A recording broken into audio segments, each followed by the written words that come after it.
Muy buenas tardes, días, noches para todos ustedes que se hallen del otro lado de esta transmisión. Esta es una nueva entrega de Comentarios de lo Real. Hoy es domingo 27 de febrero del año 2022.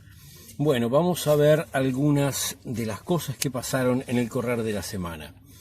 Tenemos que, dentro de lo que tiene que ver con inseguridad pública, los comerciantes del departamento de Colonia se reunieron para plantear su preocupación por el incremento de la inseguridad allí y para reclamar más recursos para la Fiscalía de Rosario.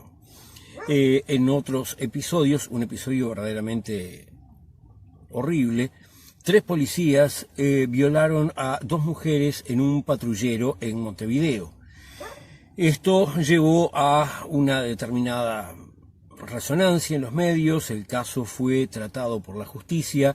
Los 3 policías ya están en prisión preventiva y se les ha imputado el delito. Hay que esperar a que salga naturalmente el fallo, cosa que toma determinado tiempo, el fallo de su culpabilidad, que seguramente va a ocurrir.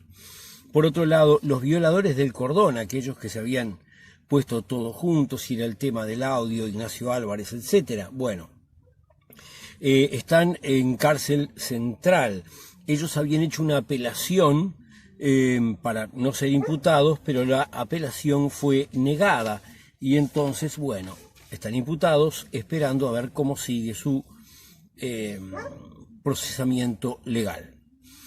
Tenemos que, en materia de lo que tiene que ver con el plebiscito, la Comisión por el Sí criticó al gobierno porque dice que está haciendo campaña desde el Estado y que el gobierno como tal no quiere debatir.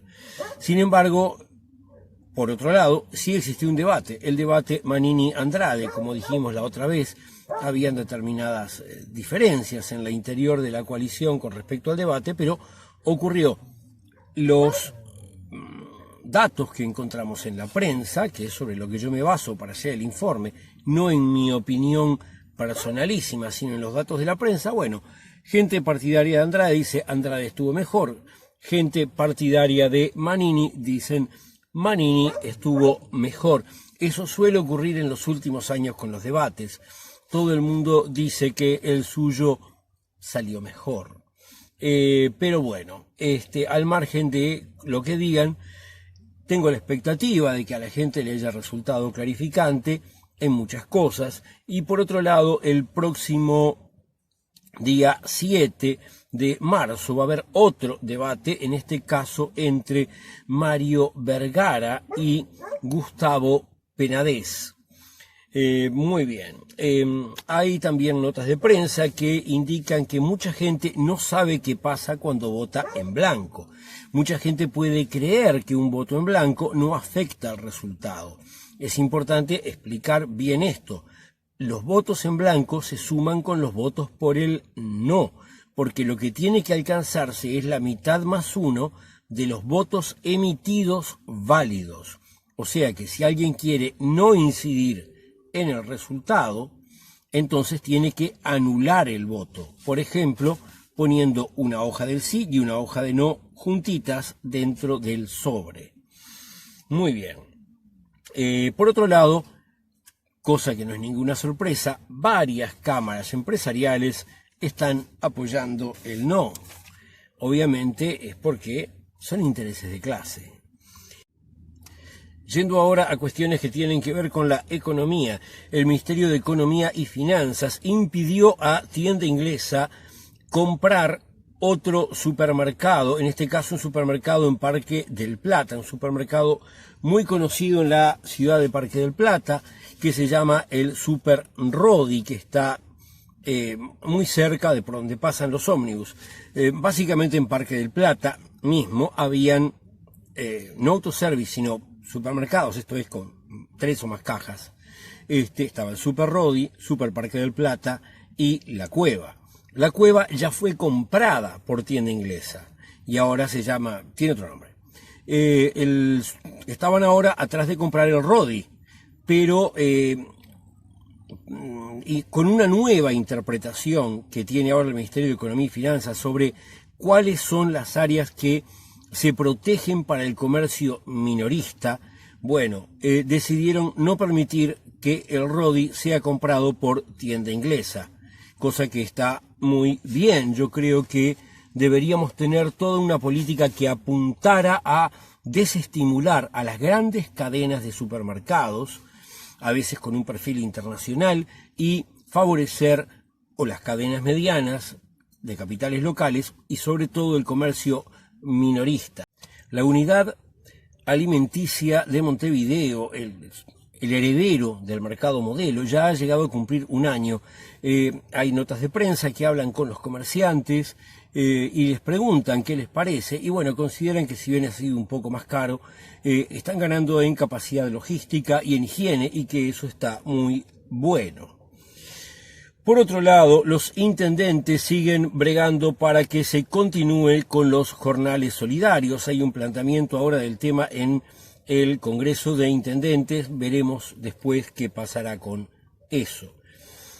Y como un coletazo de los sucesos internacionales que tienen que ver con Rusia, Ucrania, Estados Unidos, Europa, etcétera, de lo cual hice ayer un video especial, que dejo el enlace después en descripción. Decía, como coletazo de esos acontecimientos, el precio del petróleo ha subido a cerca de $100, o sea, un poco más de un 10% de lo que costaba hace unos días. Pero también han subido los precios de la soja, del trigo, del maíz. Entonces, bueno, habrá que ver qué pasa, cómo esos precios se trasladan. Lamentablemente se suelen trasladar en Uruguay con este gobierno en contra de los intereses de los trabajadores. En materias sindicales, tenemos que, bueno, el paro del 8 de marzo, Día Internacional de la Mujer, Día de Lucha de las Mujeres, PCNT había convocado un paro general para ese día en una errónea interpretación de cómo colaborar con la movilización de las mujeres, y eso dio para muchas charlas, idas y vueltas, y bueno, el paro quedó. Una vez más, el PCNT no llegó a comprender la lógica de la movilización feminista, del paro de mujeres de ese día, y va a continuar fijando un paro general para ese día. Tenemos por otro lado que la Asociación de Funcionarios de Primaria denuncia persecución sindical. Habían funcionarios que estaban repartiendo boletines sindicales. En el boletín sindical decía vota sí, estaba en rosado, y las autoridades habrían actuado en base a que estaban transmitiendo propaganda por el sí, cosa que no era así, era un boletín sindical, no una propaganda. La Federación Uruguaya de Magisterio ha salido a respaldar a los funcionarios, diciendo que a las autoridades no les corresponde indicar cuál ha de ser el contenido de los boletines.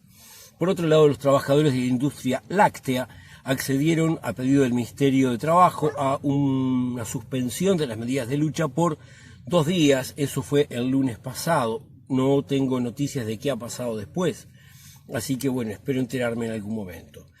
ADUR, el gremio de los docentes universitarios, está indicando que hay un giro bolsonarista en la interpretación de la laicidad por parte de las autoridades uruguayas, que, utilizando la misma como pretexto, pretenden establecer un control político, censura y persecución sobre los docentes.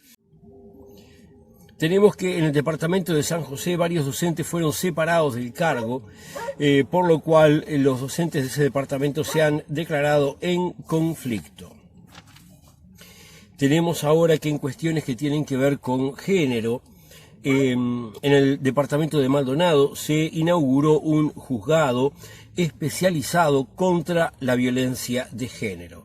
En una nota dada al semanario Búsqueda, el presidente de la Suprema Corte indicó que juzgar con perspectiva de género no es una moda, sino que es una obligación legal. En cosas que tienen que ver con el interior de la República, tenemos que en el departamento de Colonia, en la playa del Calabrés, se ahogó otra persona. Había una niña que empezó a pedir auxilio, iba a ahogarse probablemente, y un joven se tiró a tratar de auxiliarla, lo llevó a la corriente y murió ahogado. Por suerte para la niña, también un matrimonio argentino trató de auxiliarla y lo lograron, por lo cual la niña se salvó.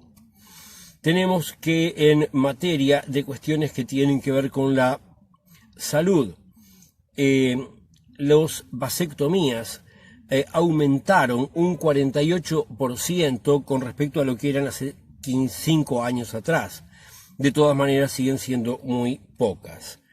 También en materia de salud y de alguna forma vinculado a la educación, el Ministerio de Salud Pública había emitido una cierta instrucción sobre cómo manejarse con las cuarentenas. Esto es, un niño que 60 días atrás tuvo COVID o que tiene todas sus vacunas, en caso de estar en contacto con alguien, no necesita hacer cuarentena.